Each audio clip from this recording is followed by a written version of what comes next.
Namaskar. I'm Kumar Rakesh and you're watching Global Governance News TV. Today, just news from Japan. Quiet meeting in Tokyo, and next meeting will be in Australia. In quiet, you have the four members: America, Japan, Australia, and Bharat, India. So we can understand the new economics, new politics, new dynamics at the global level. How Bharat, India is going to be global. Before going to discuss, I want to show you one photographs. Just see the photo. To the viral photo. Globally, just see the picture. Analyze the scene, scenario, the status of India, Bharat at the global level. US leader back, Australia leader is just back, and he is talking with how the Japanese premier, Mr. Kishida, is talking to our prime minister, and the mood. See, this is the natural photographs. Anybody can see and proud of them. This is our new India. This is our Naya Bharat, growing and growing and growing. And another is today is the Punjab news. So I am discussing the quite very successful visit, 2-day visit by Prime Minister Narendra Modi in Japan. Bilateral meeting in all the country, Australia, USA, and Japan. Very fruitful meetings, very fruitful visits, and you see the just a snippets how the success visit was. Just see the video now. How the visit is successful. Was released by ANI.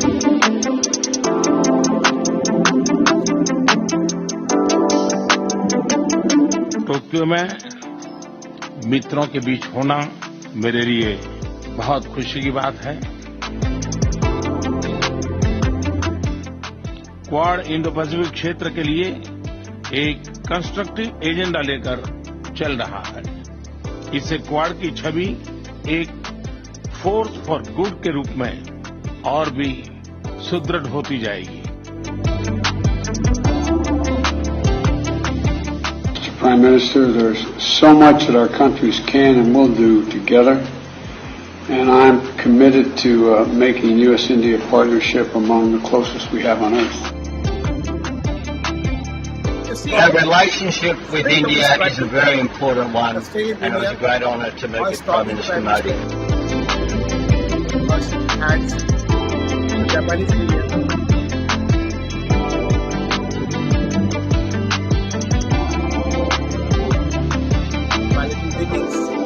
The old friends, Zimbabwe. They see the gesture of our Prime Minister Narendra Modi. How just is going on? How just PM announced the all things and this trust and determination among the quiet member countries, giving a new energy to the democratic forces and encouraging a free, open, and inclusive Indo-Pacific. As our Prime Minister Narendra said on the Tuesday today at the second in-person summit of the four-nation grouping, the Prime Minister said Quad is moving ahead with a constructive agenda for Indo-Pacific, which will prefer to strengthen its image. This is a very good thing for the development, for the infrastructural development, for all the four countries. So we should understand how just Pradhan Mantri, Prime Minister is done very well for the all. And in this 2-day meeting, there is all three one-to-one bilateral meetings with all, and how just you see condemn of the terrorism, and Jaishankar also meets Japanese counterpart in Tokyo, our foreign minister, and if you see accordingly how this all summit has gone, and Modi gift India's art culture to his counterpart from his quiet nation. Very interesting. from Sanji art and boxes with the hand carved Rogan painting to the Patabadai silk mats and Gond art painting. Prime Minister Narendra Modi gave a glimpse of India's rich heritage and culture as he presented gifts to his counterparts and dignitaries from the four quiet nations. And as Prime Minister Modi arrived in Japan today visit to attend a summit of Quad leaders, which is aimed at further bolstering cooperation among the member nations, influential grouping, and discussing development in the Indo-Pacific regions. And the Sanji, the art of hand cutting designs on paper is the art of Mathura in Uttar Pradesh. The legendary home of Lord Krishna, traditionally motifs from Lord Krishna studios created in stencils. These stencils are cut free hand scissors or a blade and delicate sanji held by the thin sheets of paper. So, wooden hand carved box, Rogan paintings. So this is a very, just I can say, is very interesting. Just a week, and also but fruitful visit as he Narendra Modi tweeted, leaving Japan after a fruitful visit in which I attended various bilateral and multilateral programs.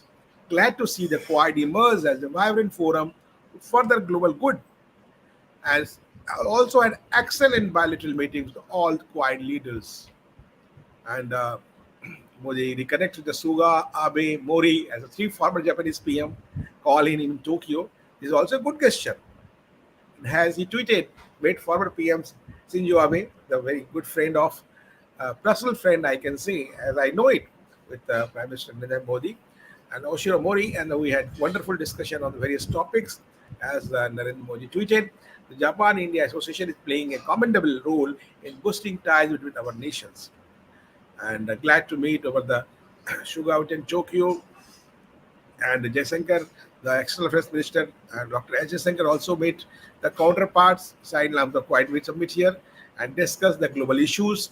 Jayashankar, who is here part of the Prime Minister Narendra Modi delegation, made US Secretary of State Antony Blinken and held talks with him as a number of important issues, including Russia-Ukraine conflict. As Dr. S. Jayashankar tweeted, good to catch up with US Secretary of State Secretary Blinken in Tokyo.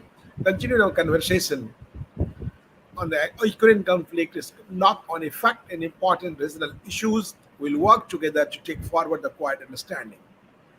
Quad invokingly condemns terrorism. The leaders of India, Australia, Japan, and United States today unequivocally condemn terrorism and the violent extremism in all its forms and manifestations.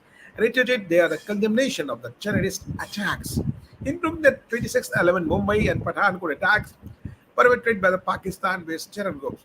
In the Quad joint leaders' statement, there's a very good development in this Quad. Instead of second in-person meeting, the Quad leaders here, and this third meeting actually, one was online. So this is total third meeting after formation of Quad. Prime Minister Narendra Modi, US President Joe Biden, Japanese Prime Minister Fumio Kishida, and Australian newly elected Prime Minister Anthony Albanese reiterated there can be no justification for the acts of terror on any grounds whatsoever. India, Bharat, 12 other Indo-Pacific nations pledged to promote free and fair trade. India, along with the other Indo-Pacific nations, including US, Japan, and Australia, on Tuesday, on 24th May 2022, committed to a free and fair trade with a view to promoting investment and achieving sustainable economic growth. The Indo-Pacific nations also agreed to identify additional areas of cooperation based on consultation among partners to further share interest, a joint statement said. The joint statement was issued after the launch the Indo-Pacific Economic Framework for Prosperity (IPEF). Very important forum now. Monday, we the India, Australia, Brunei, Darussalam, Indonesia, Japan, Republic of Korea, Malaysia, New Zealand, Philippines, Singapore, Thailand, United Nations, and Vietnam of Indo-Pacific region try to understand how this link is going to be strong now with ASEAN, and this is all links. Acknowledge the richness and diversity of the vibrant regional economy. We share a commitment to a free, open, fair, inclusive, interconnected, resilient, secure, and prosperous Indo-Pacific region, and has a potential to achieve sustainable and inclusive economic growth. It said in the statement, the member nations also acknowledge that the economic policy interests The reason are intervened. The deepening economic engagement among the partners is crucial for the continued growth, peace, and prosperity.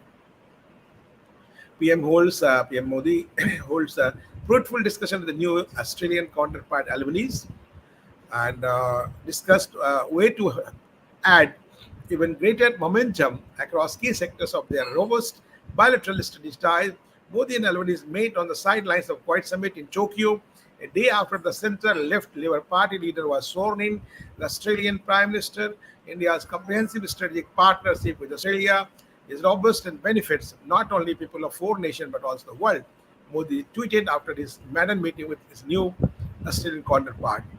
So, as tweeted by Prime Minister Narendra Modi, I'm just reading the tweet. India's comprehensive strategic partnership with Australia is robust and benefits not only the people of our nation but also the world. Was delighted to meet PM uh, uh, Albanese and check stock of bilateral ties. We discussed way to add even greater momentum across key sectors. So quite pleased to strengthen the global health architecture and get ahead of virus. Quite it also committed to going ahead of the virus by strengthening the global health architecture, including the enhancing the finance and the bolstering ongoing science technology cooperation. On March 21st last year, the Quad countries announced the Quad vaccine partnership at the first summit of the four nation grouping. So, as uh, as you know it, and the Quiet country also led with the continued the led global efforts to COVID-19 response with a view to building better health security and strengthening health systems, according to a joint statement issued by Prime Minister Narendra Modi. US President Joe Biden, Japanese Prime Minister Fumio Kishida, and Australian newly elected Prime Minister Anthony Albanese. We commit to adopt our collective approaches to get ahead of virus with a focus on preparing for new variants and getting vaccines, tests, treatments, and other medical products to those at highest risk. It said the date Quad partners have collectively placed approximately USD 5.2 billion to the COVAX AMC, approximately 40% of total contribution from government donors, it said. Quad also recognize urgent need to address climate change, launches QChamp. Recognize the urgent need to address climate change. Quad leaders as Tuesday, 24th May 2022, launched the Quiet Climate Change Adaptation and Mitigation Package. Then short form QChamp. Nice word, nice vocabulary, nice slogan. With mitigation and adaptation as its two themes. The announcement on the launch of QChamp came at the end of second in-person Quiet Summit attended by Prime Minister Narendra Modi, US President Joe Biden, Japanese Prime Minister Fumio Kishida, and his Australian counterpart Anthony Albanese.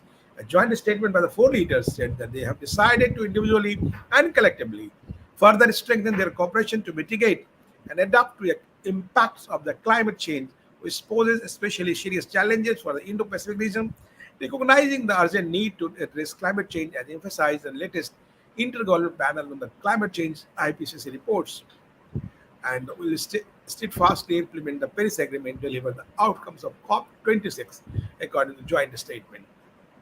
And PM are so happy to meet the all former PMs, Mr. Shinzo Abe, Oshiro Mary, and Mr. Suga. This is a very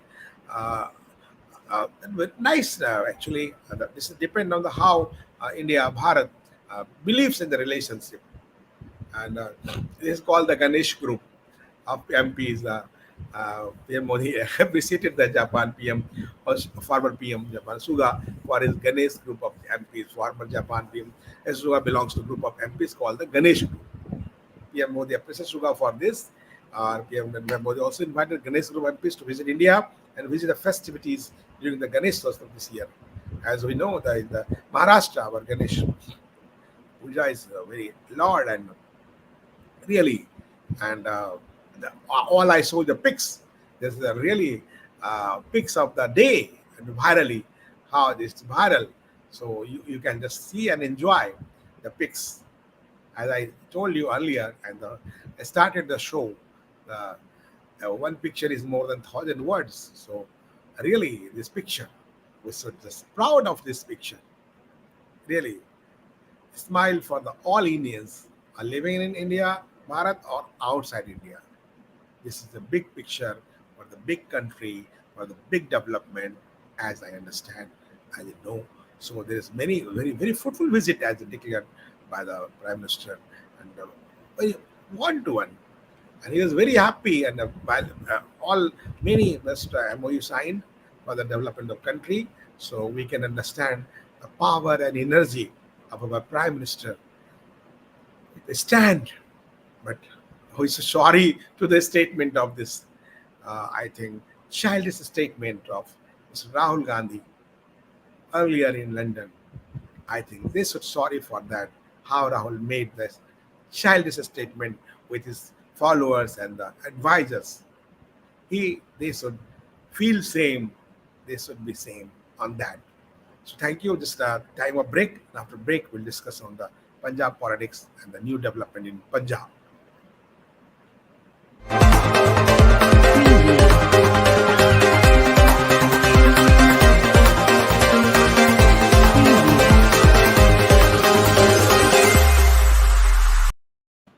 Now, welcome after break. This is a story from Punjab. This is the actually happy day for Mr. Kejriwal, the chief leader, and he is the chief minister, Bhagwant Mann, and he has stunted a health minister, Vijay Singla, from the state cabinet. The charges of corruption, his PA, and he also just arrested and sent the and taken the Singla was taken the phase 7 police station in Mohali, and FIR number 65 under section 7 and 8 of the Prevention of Corruption Act was registered against Singla. He was later presented before the court of Pravadesh Inderjeet Singh, which sent him a 3-day police remand till May 27. The chief minister said the health minister was involved in corruption cases and they had proof of that. He was allegedly asking for the kickbacks in the tender. Singla was allegedly taking 1% commission for all tenders floated by Health and Family Welfare Department. Later in the evening, Chief Minister's office sought the approval of Punjab governor for dropping the health minister, which was granted by Governor Banwari Lal Purohit. So, Arvind Kejriwal tweeted, "Proud of you, Bhagwan. Your action has brought tears to my eyes. Whole nation feel proud of AAP. Sorry, not proud of AAP, proud of the Bhagwant Mann maybe for some cases. But whatever Bhagwant Mann tweeted in Hindi, so you can understand. Punjabi is English okay, but this is good development for Hindi. As I read it, the tweet of Bhagwant Mann, आम आदमी party का जन ईमानदार system कायम करने के लिए हुआ जो दिल्ली में तो नहीं हो पाया। अरविंद केजरीवाल ने हमेशा कहा है कि भ्रष्टाचार को बर्दाश्त नहीं करेंगे, चाहे कोई अपना हो या बेगाना। हालांकि खुद ही उनके कई अपने जो हैं उस पर लिप्त हैं दिल्ली में, उस पर कोई सुनवाई नहीं, कार्रवाई नहीं। और उन्होंने कहा है कि स्वास्थ्य मंत्री के खिलाफ प्रशासनिक मंत्री बर्खास्त किया, FIR का आदेश दिया। अच्छी बात है यदि ऐसी बातें होती है। CM Mann earlier said the decision was taken to ensure the government remains free of corrupt practice. If really in the doing the honestly, without any intention, but it will take the new turn, as I think. And Vijay Singla will not, I think, shut his mouth and will not silent coming the days. So as CM said, I am taking strict against the minister. I am removing him from the cabinet. We have found substantial proof of his involvement in corruption case. I don't care if the opposition parties want to use this hit to out of us, saying minister removed on the corruption charges within 2 months. The point is that will not tolerate anyone indulging in such malpractices. Our party national governor has made it clear that corruption will not be tolerated. He had himself removed a minister in Delhi in 2015 after corruption charges were leveled against. There is so many ministers in the Delhi government, all the charges, and they have to drop in. Not a single one, many. And many has already working. So then many leaders. Man claimed the Singla identity wrongdoing. It was over 3 decades and Mansa had a minister, assembly segment. Singla also got the highest number of votes in the election. The action happened just 2 months since the government was formed. So we can understand how this happened. And according to him, case has knowledge of Minister of Government as demanding 1%. So he just sacked. But this is a basic promises not challenged. They have the curbing employment and the drugs also, Punjab, Urta Punjab, as we know. But there's still no action on that drug peddlers and how the Punjab in the grip of youth, but only meaning the media highlights, media trial. That is not the actually proof the concerned person how you are doing good or bad. So actually the um, basic promises is a major challenge, and I think without that you can't move accordingly, and whatever you're trying to claim. So if you have done the good, people you appreciate should be appreciated. But you should also demand for the reforms and electoral reforms. There is a main, as I think, the main resource of the corruption, the electoral reforms bill that is pending more than 50 years in the parliament. So Kejriwal and also should move for the demand just to reform the bill. Actually, as I understand, no any political party want to move and pass the elected reform bills because all that there is a gangotri of corruption from the election reform bills. How you win the election, billions and billions of rupees, just already expenditure in the elections. Who will bear this? How they are maintaining this? We should understand, and every politician should come out and NGO. One organization is ADR is doing a lot of work for the transparency in election process. And as I know so many leaders, I also talked to the former Prime Minister Vajpayee. He also agreed on that. The electoral reform bill should be, but who will pass? Who will advocate? When all parties united, not to RTI of any political parties, all parties united, not for the just give the details of the income of the party. How you just think it will be the transparency in our democracy? As a matter of fact, we should move for the really honestly for the transparency in the governance, transparency in the political system. Then we should claim really we have did. I appeal to all political parties on this issue. Thank you very much. See, share, and subscribe our Global Governance News team, and I will just always in touch with the new governance news and globally with the politics also our Global Governance News team. Thank you very much. Jai Hind, Jai Bharat.